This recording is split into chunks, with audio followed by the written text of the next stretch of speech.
Factor FinTech, el único programa de televisión donde la tecnología y las finanzas se conectan con tu día a día. Yo soy Paola Alcocer y en esta emisión hablaremos de formar, conectar e incluir, el reto financiero del sector empresarial.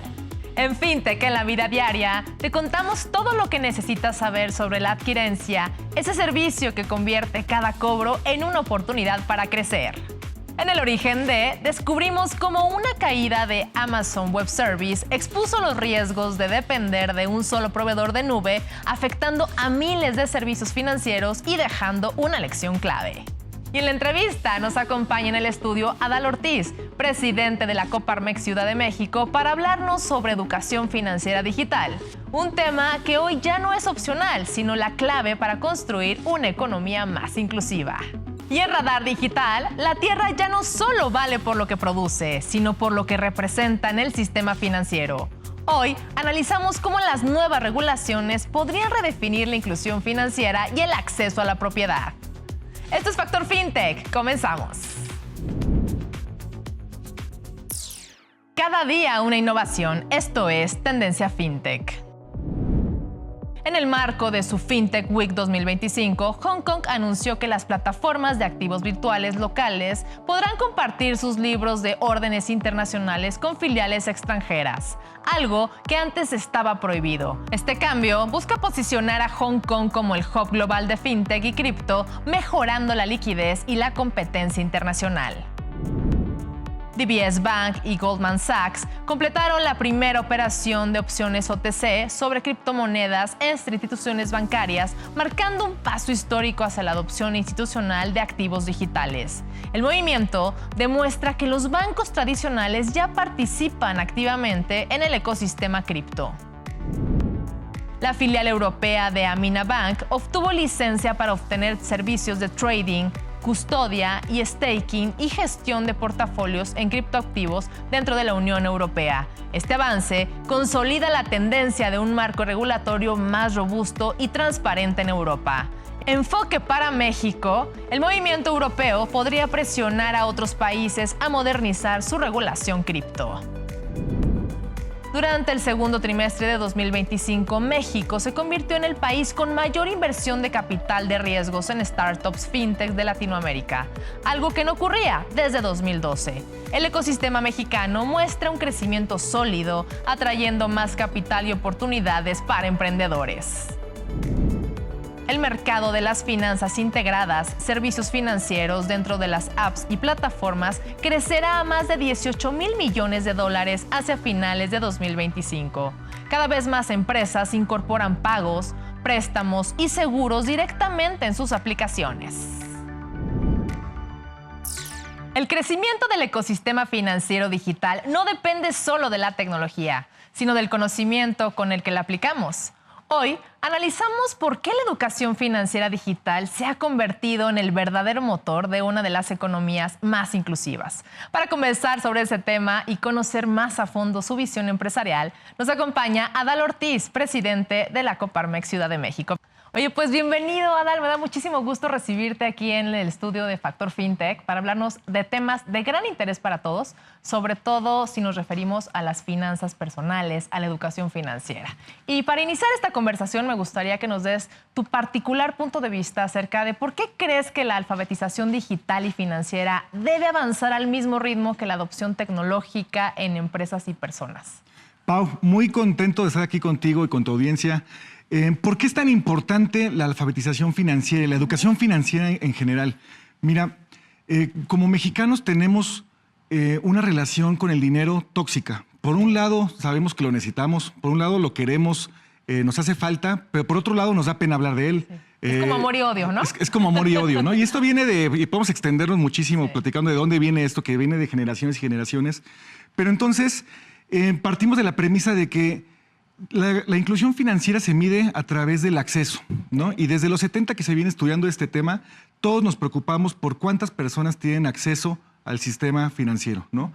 Y tenemos un indicador, por ejemplo, en la Encuesta Nacional de Inclusión Financiera, el principal indicador es cuántas personas o cuántos mexicanos tenemos acceso, aunque sea a un producto financiero, que es alrededor del 76%. 76 de cada 100 cuentan con un producto financiero.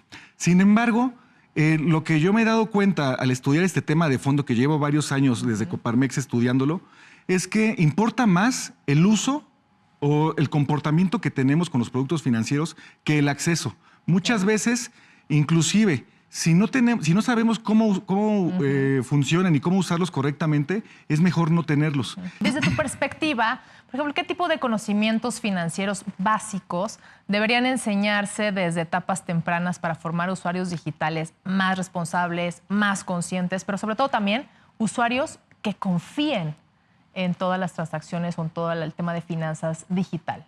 Estamos como en varias pistas al mismo tiempo porque tenemos el reto de educar y concientizar a la población y a los usuarios, a los cuentavientes, en reglas de higiene digital o de seguridad digital, que eso es básico. Hay un dato bien revelador. Según un estudio que hicieron en conjunto Forbes con Kaspersky, solamente 37 de cada 100 mexicanos confían en su plataforma de banca digital. O sea, imagínate tener que usarla, pero sabes que no puedes confiar en ello. Esa es la realidad de todos los mexicanos. Entonces, por un lado tenemos que educarlos y capacitarlos en el correcto uso de las herramientas digitales, cómo no caer en phishings, cómo no caer en fraudes sobre esquemas piramidales, etcétera, etcétera.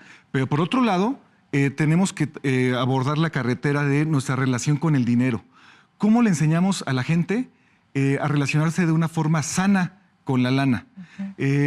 Primero es visibilizar el tema y dejar claro o comunicar que se puede hablar de dinero desde una perspectiva distinta, no desde una perspectiva exclusivamente lógico-matemática, material, sino desde una perspectiva de conciencia, de cariño, de respeto, de generosidad. Entonces, primer consejo para los que nos están escuchando, hablemos de dinero abiertamente. Yo creo que a la gente le da miedo, le da pena. Y sabes que también la gente no está consciente que también parte importante de una educación financiera, de una inclusión financiera, es la diversificación del dinero, ¿no? En distintas herramientas digitales, en distintos activos, en distintos métodos de inversión. Creo que también eso es algo muy importante. Y aquí mi pregunta, ¿de qué forma la Coparmex puede colaborar con el ecosistema fintech para poder fomentar la adopción segura y responsable de las nuevas herramientas digitales? ¿Cómo colaboran ustedes para poder llevar a cabo todo esto en el medio fintech? Tenemos una agenda, digamos que a 1000 pies de altura, en la que estamos promoviendo y luchando porque se considere un derecho constitucional la inclusión financiera. ¿Y cómo se ve esto? ¿Cómo se traduce esto en la práctica? Que de forma obligatoria haya materias de educación financiera desde que estamos en el kinder, que es donde más debemos de poner atención. Hay una estadística muy reveladora que habla que por cada $1 que tú inviertes en un niño de 0 a 6 años, tienes un retorno de 10 a 1. O sea, por donde lo veas, la forma donde tenemos que educar a los mexicanos es desde que estamos en el kinder.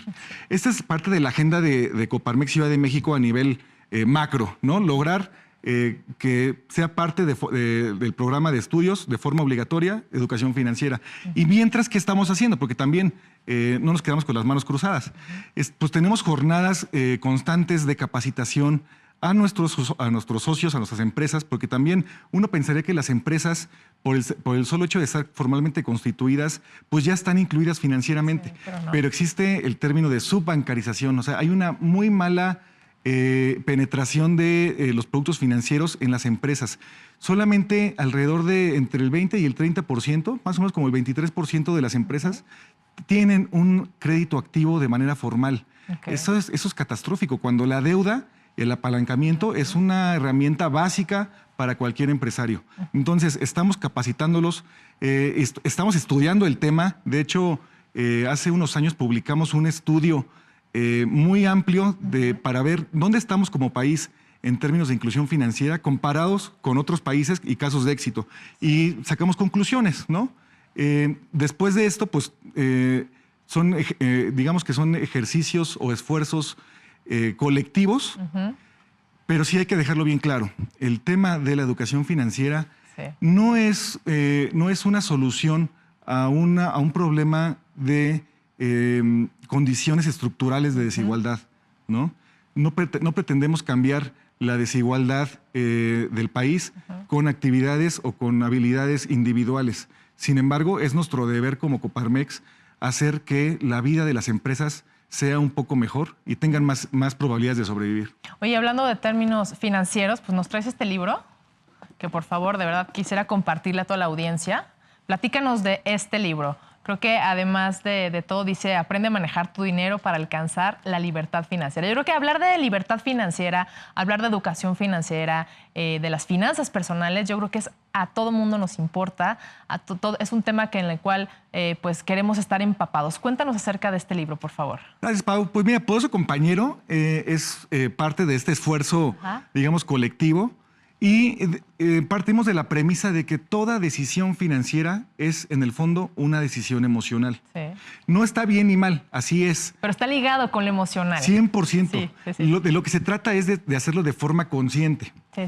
Y entonces, por eso te digo que el primer consejo es hablar abiertamente de dinero, para después visibilizar qué significa el dinero para nosotros y qué emociones se mueven a la hora de tomar una decisión financiera. Decir que tomar una decisión financiera suena a algo que vas a hacer una inversión millonaria o no. Una decisión financiera es compro el café del Starbucks, uso el coche de aplicación, me voy de vacaciones cuando no puedo pagarlas solamente para quedar bien con mi familia, ahorro o no ahorro esos 100 pesos que sé que sí puedo ahorrar. ¿Sabes? Esto es tomar una decisión financiera y todo eso es una decisión emocional.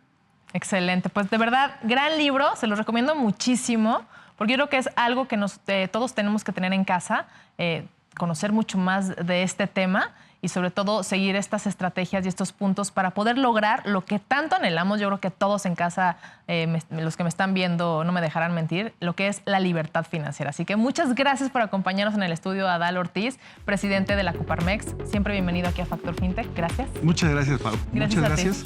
Y que el dinero sea tu amigo, pero nunca tu mejor amigo. Exacto.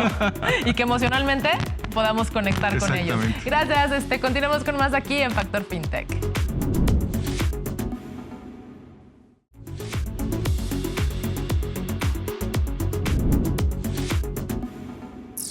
La inclusión financiera también pasa por la tierra.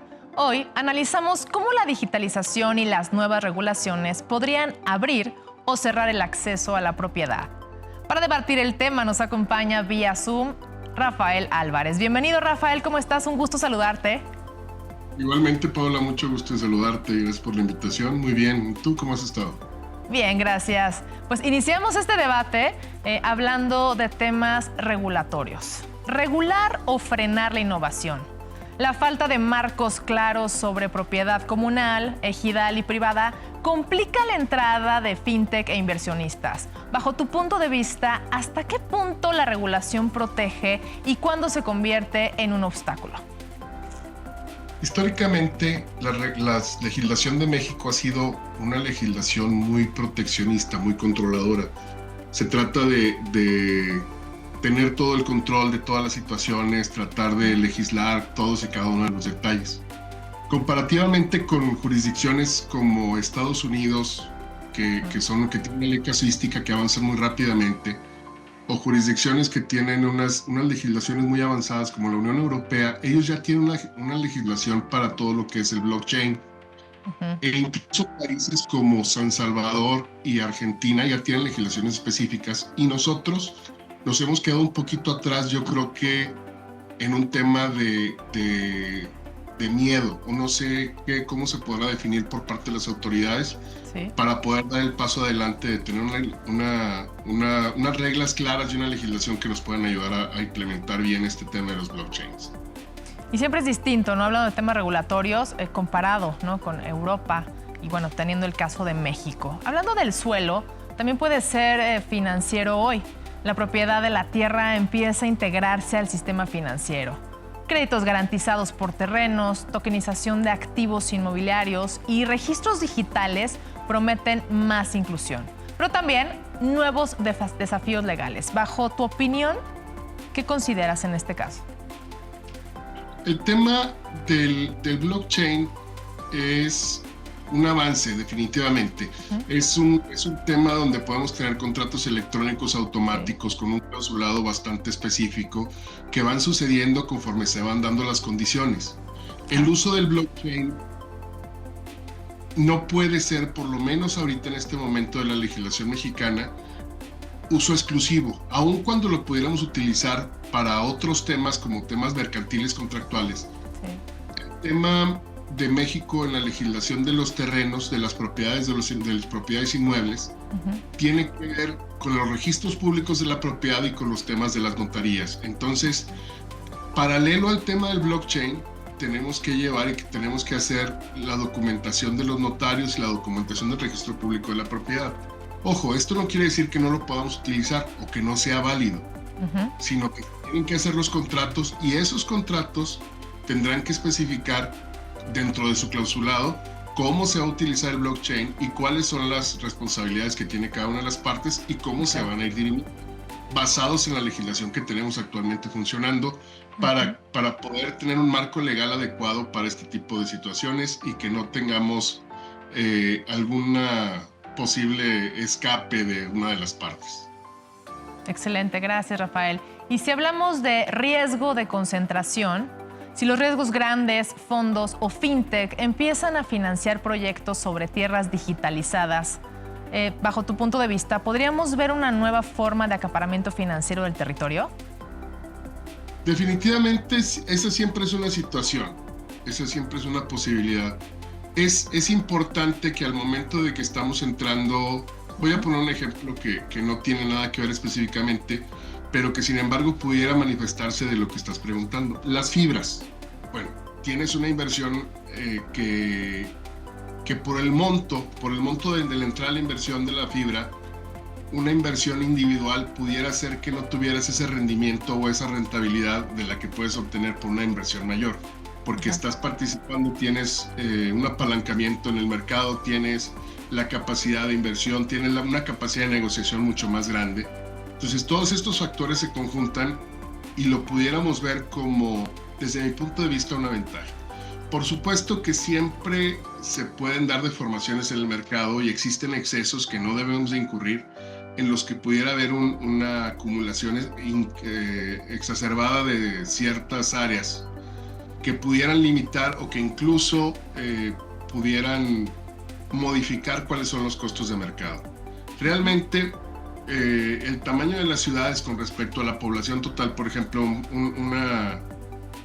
porcentaje de utilización del país para efectos de ciudades, estamos hablando de que estamos sobre el 3% del territorio. Entonces, cuando estamos hablando de urbanización es un tema un poquito complejo, pero cuando hablamos de temas agrícolas, sí pudiéramos hablar de que hubiera una gran concentración en unas cuantas manos, pero siempre respaldadas por el mercado. Entonces, es una cuestión, yo creo, que de ver la legislación y ver cuáles son las participaciones y las posibilidades. Y siempre los inversionistas tienen los recursos de ley, por ejemplo, aquí en México o en casi todas las jurisdicciones, para que en caso de que la administración no esté o esté yendo en un lugar hacia donde no les gusta o no les parece bien, pues pueden hacerse un grupo y solicitar una asamblea, una votación, un cambio en la dirección. Siento en la mesa directiva. Rafael, muchas gracias. Gracias por este debate, gracias por tus ideas, por tu opinión. Rafael Álvarez, director general de Arco Financiera, nos acompañó hoy en Radar Digital. Gracias, te mandamos un saludo y hasta la próxima. Hasta la próxima, Paula. Muchas gracias. Hoy en El Origen de...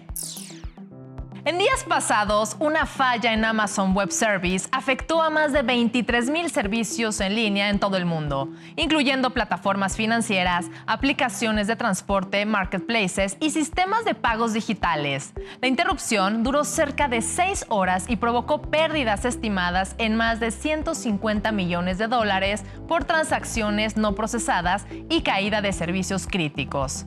El incidente se originó en la región de US East 1, una de las más grandes del ecosistema de Amazon Web Service, y provocó un colapso en la comunicación entre servidores por una falla en el sistema de nombres de dominio.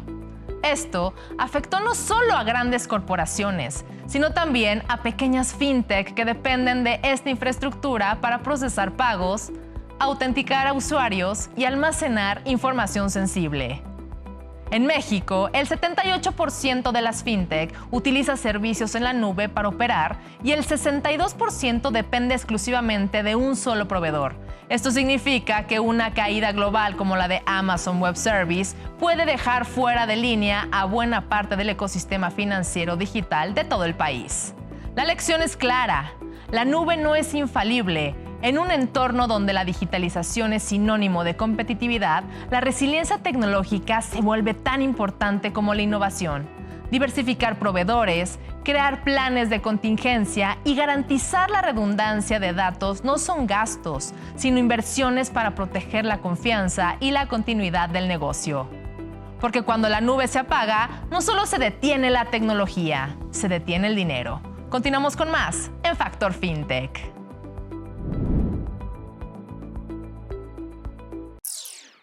¿Tienes un negocio y estás pensando en empezar a aceptar pagos con tarjeta?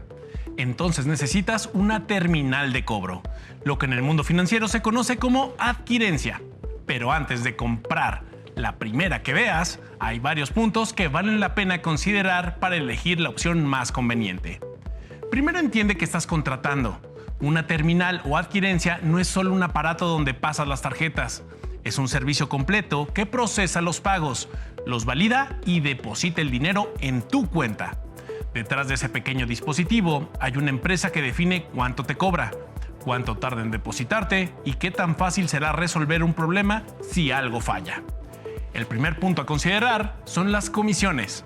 Cada proveedor cobra un porcentaje por cada venta y aunque la diferencia entre 2.9 y 3.5% parezca pequeña, a fin de mes puede representar una cantidad considerable. Pregunta también si hay costos ocultos. Algunos cobran por retiro, mantenimiento o incluso por no usar la terminal durante un tiempo. Segundo, los tiempos de depósito.